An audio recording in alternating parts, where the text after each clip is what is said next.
Welcome to Detroit. Doesn't matter if you have one ass cheek and 3 toes. I will beat your ass. You can drown them. And that's what we gotta be. That's who we have to be. Because that's our domain. That is our domain. Because we'll tread water as long as it takes to fucking bury you. Takes the snap, turns, gives to Montgomery, right side, end zone, touchdown, Detroit Lions! Yes. We are driven by Detroit. Hello, Detroit Lions friends, fans, and family members. Welcome on back to yet another episode of MCM Motor City Mania. I'm your host, David T. Pike. And as always, we're diving on in. So, folks, obviously, if you're a Lions fan, but especially if you're a Packers fan, you've already heard the news. The Green Bay Packers have finalized a trade with the Dallas Cowboys to trade for all-star edge rusher, all-pro edge rusher, whatever you want to call it, Micah Parsons. This has been news that has been circulating around the water cooler for quite a while, for at least the last couple of weeks. The Packers had expressed a huge interest in Micah Parsons, and now that news has officially become official that the Packers have traded for him. Now, why am I making a video talking about the Packers making a trade? Well, there's a couple of reasons. Number one, the Lions are getting set to play the Packers in literally about a week. So, obviously, I know there's a lot of people, Packers fans especially, but Lions fans as well, that are going to look at this trade and they're like, oh, man, this is bad news. This is bad news for us. Not necessarily. Because let's back up here and let's think about this in a logical perspective, shall we? Let's think about this in a way that actually makes sense. First and foremost here, let's analyze the situation for what it is. The Packers made the trade for Parsons today. The game is on Sunday next week. That literally means that there are 9 days before we play the Packers. There's no way in hell that Parsons is going to learn that defense in literally 9 days. I don't care how great of a player he is. I don't care, how, of a special player he is. I don't care. There's no way he's going to learn a defense that fast. It's just not going to happen. So the chances that Parsons is going to play is very, very limited. Plus, on top of that, we also know that Parsons has been dealing with back tightness as well. Now, maybe that was a ploy for the whole situation with the Cowboys because of whatever reason. I don't know. I'm not his doctor. All I know is I base everything off of what reports have stated. But here's what I do know.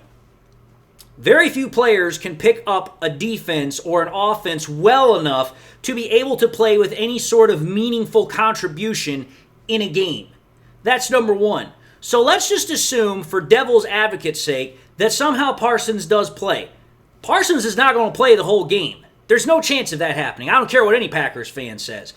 Parsons, at best, for the Week 1 game, is going to be on a limited snap count, and it's only going to be in obvious passing situations. That's it.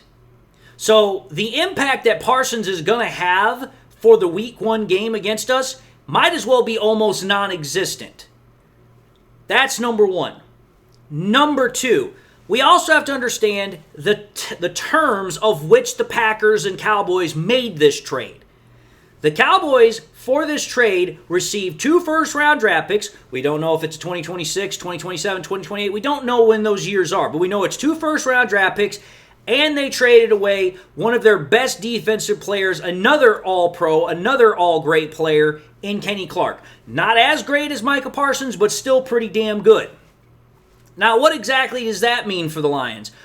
What it means is the Lions are going to absolutely exploit the ever-living hell out of the middle of the Packers' defense. Kenny Clark was the anchor of that defense in the middle. You take a look at his PFF analytics over the last couple of years. Last year wasn't a great year for Kenny Clark. I'll admit that. But if you take a look at Kenny Clark, he's been one of their best pass rushers, and he's been one of their better defensive interior linemen as far as stopping the rush. Now he's gone. And here's the problem. The Lions, what do they love to do? They love to run the ball. And where do they like to run the ball the most? They typically like to run the ball right up the damn middle. Micah Parsons is an edge rusher. He's also a linebacker, yes, but he's an edge rusher. Micah Parsons is not going to be in the middle of that defense. He's going to be out on the edges where the 9 tech is. So Micah Parsons is not going to have the ability to impact the interior of the Packers defense. Or if he does have any impact, again, it's going to be very little. Well, here's the thing. What do the Lions have? Well, that's right. They have the best 1-2 running back combo in the entirety of the NFL. They've got both Sonic and they've got Knuckles. Here's what I'm going to say. You try to stop us up the middle now with no Kenny Clark, good freaking luck. And after we've run you to death, oh, that's right. Now when you guys start playing closer up to the, the freaking line of scrimmage, that's when we go play action. And oh, who's got the best play action quarterback in the NFL? That's us. We have Jared Goff. So it's like, okay, the impact again that Micah Parsons is going to have is very, very limited. It's very, very little, at least for this game. Then you have to think about it from the other perspective. Yes, Micah Parsons is a great pass rusher. He's one of the best, if not the best in the NFL. But wait a minute here, what do we have? Oh, that's right, we have two of the best tackles in the business. We have Penei Sewell, who just got ranked number 13 on the top 100 players of 2025, is actually the top-rated offensive lineman of 2025. And you still have Taylor Decker on the left-hand side. And Taylor Decker, even though he's older and he's not as good as freaking Penei Sewell, he's still pretty damn good. He's still arguably within the top 10, top 15 tackles in the NFL. So, again, I'm not worried about the effect that Micah Parsons is going to have.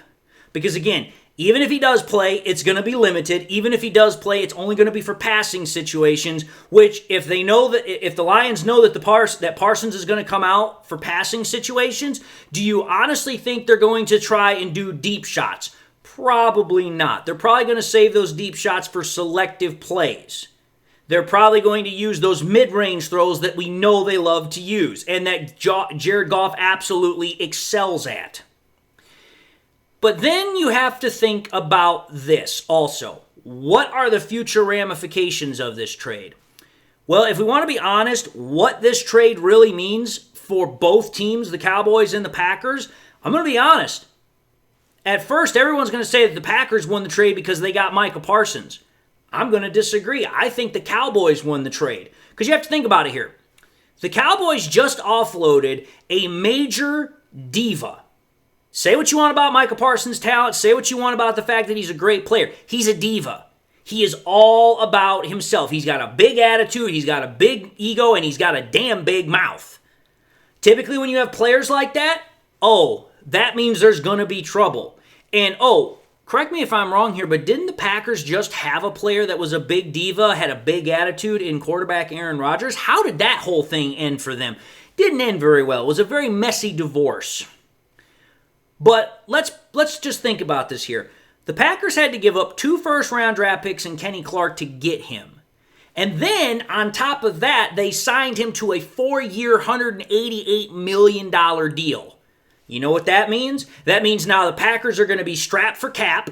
That means they're not going to have any real top-end draft picks to try and replenish or to try and continue to reload their roster. And on top of that, like I said, they don't really have anybody now in the middle of that defensive line to help in their run defense. So now, let's think about this here. The Packers just got rid of Kenny Clark. They got rid of Jair Alexander at the start of the year. And realistically, the only person that they've brought in is Micah Parsons. That's it. Which, again, Micah Parsons, great player. Absolutely great player. But also has a big mouth, a big attitude, and a big ego. The reason why I'm saying the Cowboys won this trade is because they got 2 draft picks and they got massive cap relief by not having to deal with Parsons' contract. Now, obviously, the reason for that is because the Cowboys have put themselves in the position that they're in because of all the money they gave CeeDee Lamb and obviously Dak Prescott. But now that they've got those 2 first-round draft picks, they can now build towards the future. They can now actually start making some decent moves, provided, of course, Jerry Jones actually knows what the hell he's still doing as far as drafting is concerned, which that's debatable. But the point of the matter is that now the Cowboys have got something to work with towards the future. All the Packers have done is they have now literally anchored themselves to this massive contract to a player who is known to be a diva, who is known to be a big-time problem and headache when he does not like how things are being done. Not exactly a good thing to be anchored to. So when I take a look at that situation, you give a big-time contract to a new player. You just got rid of a really good player, and you just got rid of 2 first-round draft picks. Not exactly the best terms of which you would want if you're trying to do this whole thing, but yet the Packers did it anyway. But here's the last thing I'm going to say about this whole situation as far as the trade is concerned. Packers fans are going to say that, oh yeah, this now means that we're going to absolutely take the North. Really? That's what you think? Let me all remind you of something. What happened last year when we played the freaking Cowboys in their home stadium? Oh, and that was also the same game we lost Aiden Hutchinson, by the way. Oh, that's right. We absolutely trounced the ever-living hell out of the Cowboys, 47-9. Absolutely trounced them. It wasn't even a contest. The game was over by halftime. You honestly think adding Parsons to your defense is going to somehow make it that much better of a possibility you can beat us? Not really. If you'd have kept Kenny Clark, maybe I would have agreed with you. But you didn't. You lost him. You traded him away. That's going to hurt. It's going to hurt big time because now the Lions have a clear mode of attack against your defense. And then, on top of that, your offense is dealing with problems too. You have a quarterback that hasn't practiced for 2 weeks, just now got the ability to practice fully again, so he's going to be rusty coming back. Oh, on top of that, you still don't have Christian Watson because he's recovering from an injury. And on top of that, 2 of your backup wide receivers in, oh, that's right, who was that? Wicks and who's the other one? Reed. They're very questionable to play for the game. So your offense is hurting. You just lost one of your best players, one of your staple defensive players. You just traded away 2 first-round draft picks, and you just sunk a massive contract into a player that has known attitude problems. And somehow you're going to try and, pass off that you think you're still going to beat us. I don't think so. Now, I know Packers fans are going to look at this and be like, oh, this is just a salty Lions fan. He's going to say whatever he wants because he can't handle it. Oh, I can handle the truth all day long. The truth of the matter is that Parsons isn't going to move the needle for you. He might, when you play us later in the year, might being the operative word. But he's not going to do a damn thing for you for the first week. 9 days out from the game, the trade means nothing. It means absolutely nothing for week 1.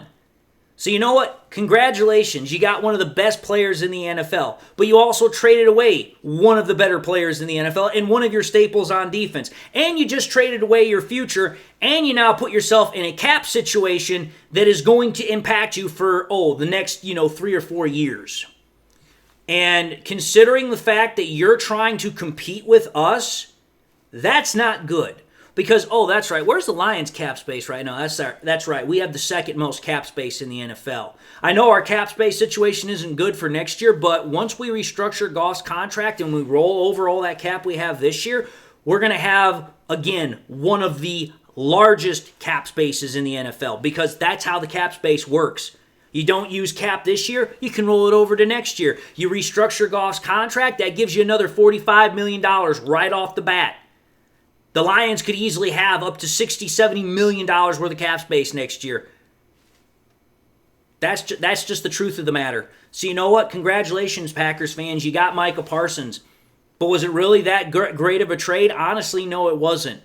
Because Parsons is not going to move the needle that much. He's not going to get you to a Super Bowl. He's not going to help you win the division. All he's going to do is help you win against other teams. But when it comes to trying to beat us, you're not going to do it. He was already on the Cowboys. We beat the Cowboys. You might want to say, we're better than the Cowboys. No, actually, you're about the same as the Cowboys, talent-wise. The only reason why you guys are better in terms of record is because you have better coaching. You have better coaching and you have better GM. Better organizational talent. Because you have better GM, you have better ownership, the whole 9 yards. You actually have kept yourselves in the good area in that regard compared to the Cowboys. But in terms of talent, not really. Your offensive line is still very weak. On top of that, your cornerback room has gotten substantially weaker. And you just lost, like I said, one of the best interior defensive linemen. So yeah, you're not really in all that great of a position. You might want to think you are. You might want to, absolutely think that that's what the case is. But it's not.